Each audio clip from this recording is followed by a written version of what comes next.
اعوذ باللہ من الشیطان الرجیم بسم اللہ الرحمن الرحیم۔ تمام ویورز کو السلام علیکم۔ رب اشرح لی صدری ویسر لی امری واحلل عقدۃ من لسانی یفقہوا قولی۔ اللہ پاک کے کرم اور فضل سے اس کی دی ہوئی توفیق سے سورۃ بقرہ کی آیت نمبر 8 وَمِنَ النَّاسِ مَن یقول آمنا باللہ وبالیوم الآخر وما هم بمؤمنین۔ وَمِنَ النَّاسِ بعض لوگ کہتے تو ہیں، بعض لوگ، وَمِنَ النَّاسِ بعض لوگ، مَن یقول کہتے ہیں، آمنا ہم ایمان لائے، باللہ اللہ پر، وبالیوم الآخر اور آخرت پر، وما ہم لیکن در حقیقت بمؤمنین وہ ایماندار نہیں ہیں، وہ مومنین میں سے نہیں ہیں۔ دراصل نفاق کہتے ہیں بھلائی کے ظاہر کرنے اور برائی کے پوشیدہ رکھنے کو۔ نفاق کی دو قسمیں ہیں، اعتقادی اور عملی۔ پہلی قسم کے منافق تو ابدی جہنمی ہیں، اور دوسری قسم کے بدترین مجرم ہیں۔ ان کا بیان بھی تفصیل کے ساتھ انشاءاللہ آگے آئے گا۔ اور ابن جری رحمۃ اللہ علیہ فرماتے ہیں کہ منافق کا قول اس کے فعل کے خلاف، اس کا باطن ظاہر کے خلاف، اس کا آ جانے کے خلاف، اس کی موجودگی عدم موجودگی کے خلاف ہوا کرتی ہے۔ اور نفاق مکہ میں تو تھا ہی نہیں، بلکہ اس کا خلاف تھا۔ بعض لوگ ایسے تھے کہ جو زبردستی سے بظاہر کافروں کے ساتھ دیتے تھے مگر دل میں مسلمان ہوتے تھے۔ یہ مکہ کی کنڈیشن ہے، یعنی مکہ میں جو لوگ تھے ان کی مجبوری تھی کہ وہ کفار کے ساتھ دیتے تھے ظاہراً، لیکن اندر سے وہ مسلمان ہوتے تھے۔ اور جب حضرت صلی اللہ تعالی علیہ وآلہ وسلم مکہ چھوڑ کر مدینہ المنورہ میں تشریف لائے اور یہاں اوس اور خزرج کے قبائل نے انصار بن کر ان کا ساتھ دیا اور جاہلیت کے زمانے کے مشرکانہ بت پرستی ترک کر کے دونوں قبیلوں میں سے خوش نصیب مشرف با اسلام ہو گئے، لیکن یہودی اب تک اللہ تعالیٰ کی اس نعمت سے محروم تھے۔ اس میں سے صرف حضرت عبداللہ بن سلام نے ان سچے دین کو قبول کیا تھا۔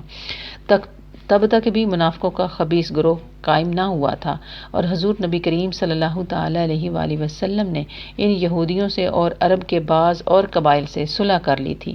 اس جماعت کے قیام کی ابتدا یوں ہوئی کہ مدینہ کی یہودیوں کے 3 قبیلے تھے، بنو قینقاع، بنو نذیر اور بنو قریظہ۔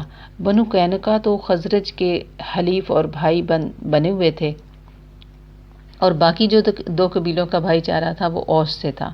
تو جب جنگ بدر ہوئی اور اس میں حضور نبی کریم صلی اللہ تعالی علیہ وآلہ وسلم اللہ تعالیٰ نے غالب کیا، اور اللہ تعالیٰ نے اپنے دین والوں کو غالب کیا، اپنے محبوب کو غالب کیا، تو اسلام کی شان و شوکت ظاہر ہوئی، ایک رعب اور دبدبہ بنا، اور مسلمانوں کا سکہ جمع، تو کفر کا زور ٹوٹ گیا۔ تو اس وقت یہ ناپاک گروہ قائم ہوا۔ عبداللہ بن ابی سلول نے تھا تو وہ خزرج کے قبیلے میں سے، لیکن اوس اور خزرج دونوں اسے اپنا بڑا مانتے تھے، تو باقاعدہ اس کے لیے سرداری اور بادشاہت کے اعلان کا پختہ ارادہ ہوا چلا تھا، یعنی انہوں نے پختہ ارادہ کیا ہوا تھا کہ وہ دونوں قبیلوں کا اس کو سردار مانیں گے اور سردار یہ ہوگا۔ تو ان دونوں قبیلوں کا رخ اچانک اسلام کی طرف ہو گیا، اور اس کی سرداری یوں کی توں ہی رہ گئی۔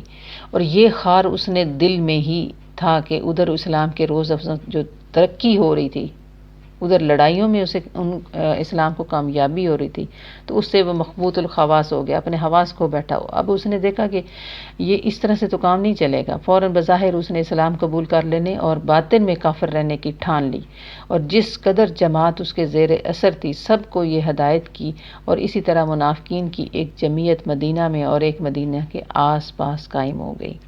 ان منافقین میں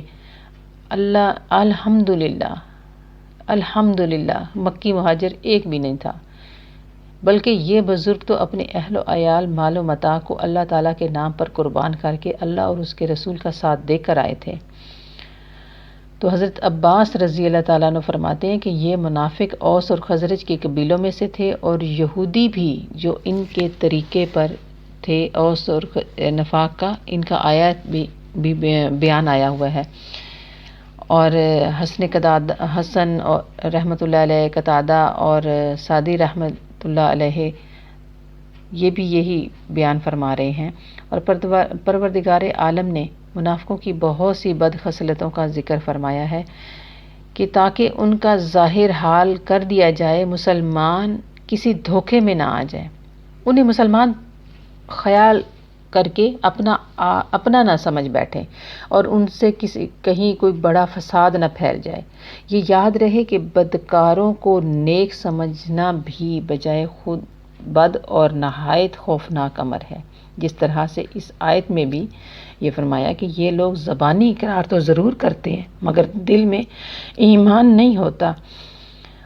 تو اسی لیے اللہ پاک نے مسلمانوں کے لیے یہ آسانی فرما دی کہ قرآن پاک میں آیات نازل فرما کے ذکر فرما کے منافقین کے گروہ کی نشاندہی بھی کر دی کہ منافق فرمایا کہ ایک اور جگہ پر قرآن پاک میں رب تعالیٰ نے فرمایا کہ منافق تیرے پاس یعنی نبی پاک صلی اللہ علیہ وسلم کے پاس آ کر کہتے ہیں کہ ہماری گواہی ہے کہ آپ صلی اللہ علیہ وسلم رسول اللہ ہیں اور اللہ جانتا ہے کہ تو آپ اس کے رسول ہیں، لیکن چونکہ حقیقت میں منافقوں کا قول اس کے عقیدے کے مطابق نہ تھا، اسی لیے باوجود ان لوگوں کے شاندار اور تاکیدی الفاظ کے اللہ تعالیٰ نے انہیں جھٹلا دیا اور فرمایا کہ واللہ یشہد ان المنافقین الکاذبون، یعنی اللہ تعالیٰ گواہی دیتا ہے کہ بالیقین منافق جھوٹے ہیں، کاذب ہیں، غدار ہیں، یہ